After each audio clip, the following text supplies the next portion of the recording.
Big Boss Talks, where we give you the down low on how to be a big boss. Pastor Michael J.T. Fisher. Hey. Thank you for inviting us into your space. It is beautiful. Thank you all for coming. I'm really excited about this opportunity. Let me make sure I get all of this down. So you're an activist, a mentor, a doctor, a branding consultant, a motivational speaker, a pastor, and above all else, a father. Did I miss anything? You did not. And I try to get sleep somewhere in between all of that. Yeah, I do a lot. I hold a lot of positions and I wear a lot of hats. If you had to title this chapter of your life, what would you call it? Recovery. I would call this chapter of my life recovery. My father passed away in 2019. And then literally a year and a half after that, my mother passed away in 2021. Of course, we've lost so many people during the pandemic. My family got hit pretty hard, finances as well. My faith was shaken. Didn't know if I was gonna make it through.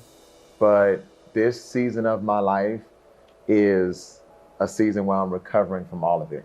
Can you tell us a little bit about this incredible building? I know there's a lot of history, family history. Just give us the rundown.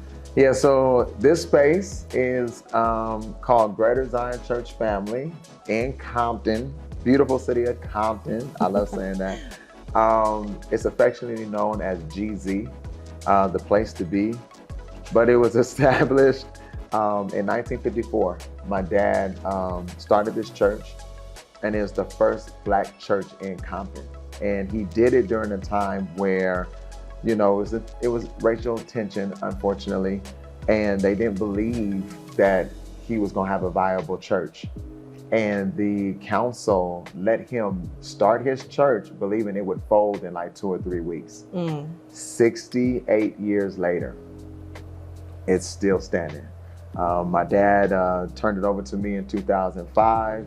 I was like 25 years old, and we've been growing ever since, and we're still here by the grace of God. So this is a very sacred space, not just because it's unto God, but I believe it's just like that testament of when you walk by faith and you don't care about what other people are saying to you, the negativity, that God honors it, and it will last. It'll outlast your haters.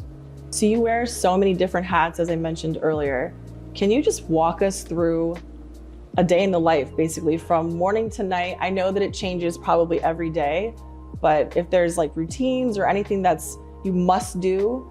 Day in the life of Michael Fisher is bananas, to say the least. So I'm a father, 4-year-old son, love him to death.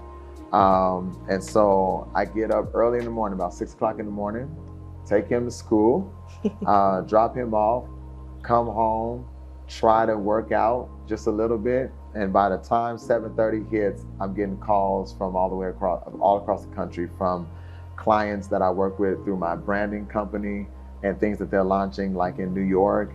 There are ministers that I mentor in Nassau, Bahamas. So they may be calling me about a project that they're working on. I oversee about 100,000 youth worldwide in an organization I'm a part of called Global United Fellowship. I'm trying to help them put on programs for their young adults, stay relevant. Oh, then I have my own church, right? Oh yeah, and there's that. Yeah, Greater Zion, right? So I try to do my best in maybe shooting out a couple of emails, text messages, talking to the staff, keeping everybody on task. I have a meeting with the captain of the sheriff's department if there's some drama coming down the pipe from what's happening in the streets, and then go pick up my son again, come home, spend time with him the best I can and get ready for some sort of a Zoom call, and then go to sleep and wake up and do it all over again. Were there any dreams that you put on hold to take over and do this? There was a lot of dreams that I put on hold. I always wanted to sing.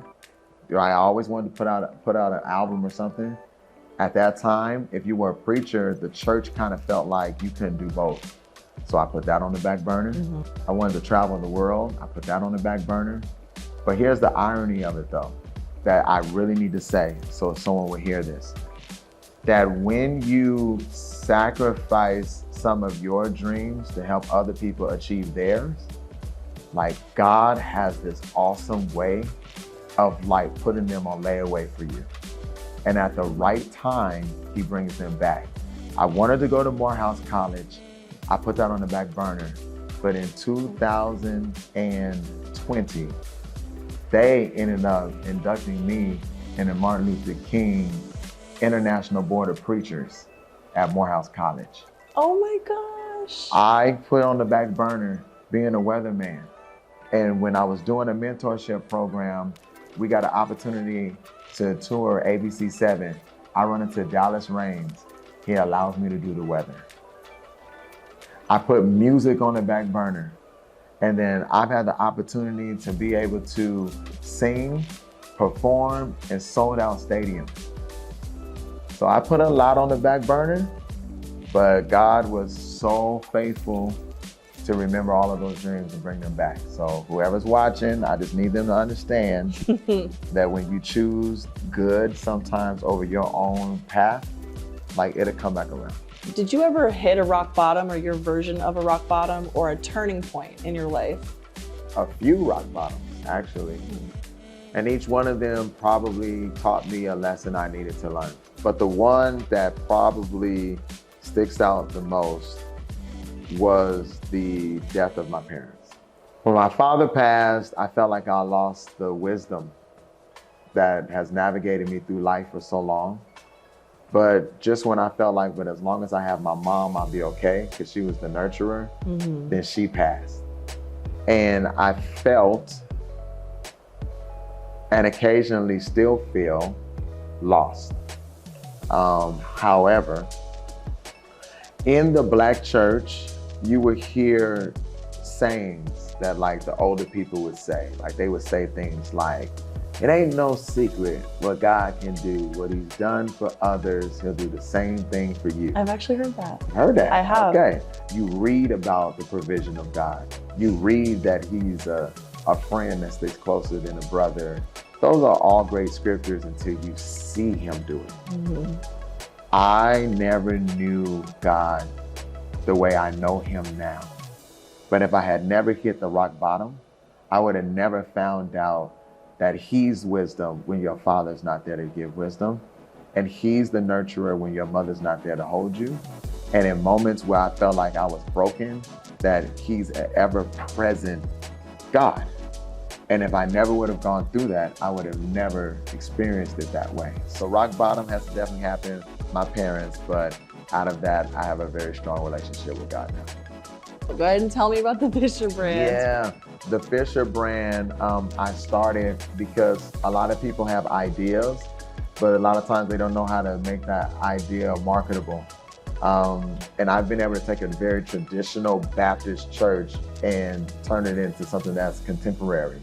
And I wanted to take some of the lessons I've learned and pass them on to other companies, entrepreneurs, nonprofits, so that they can pivot when they need to, especially after the pandemic, to remain relevant. I have a mentorship program called Young Visionaries, where we take a couple of young men that don't have fathers in the home, and we take a whole summer and we teach them the basics, the principles, you know, how to cook, tie a tie, job interview, resume. How to cook?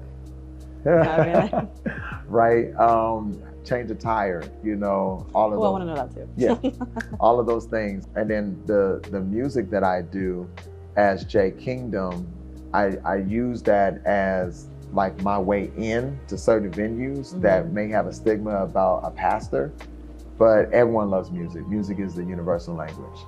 And so I try to put a beat, I try to put good, encouraging, inspirational words on a tight beat. And then by the time the song is over with, the person feels inspired. And then maybe they'll talk to me more about where I got it from. And then I can introduce them to what I really do. So, what can our followers and viewers do to kind of help your cause? First of all, you can follow me. That's the first thing. We can start there. The second thing though is, you know, I pastor 3,000 members. 70% of that membership is 30 and under.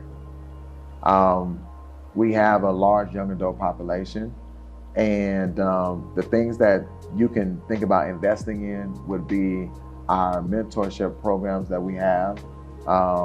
We are currently working on building a huge scholarship pot. You know, we've been able to give over the last 10 years, close to $100,000 to Wow. young people to go to college.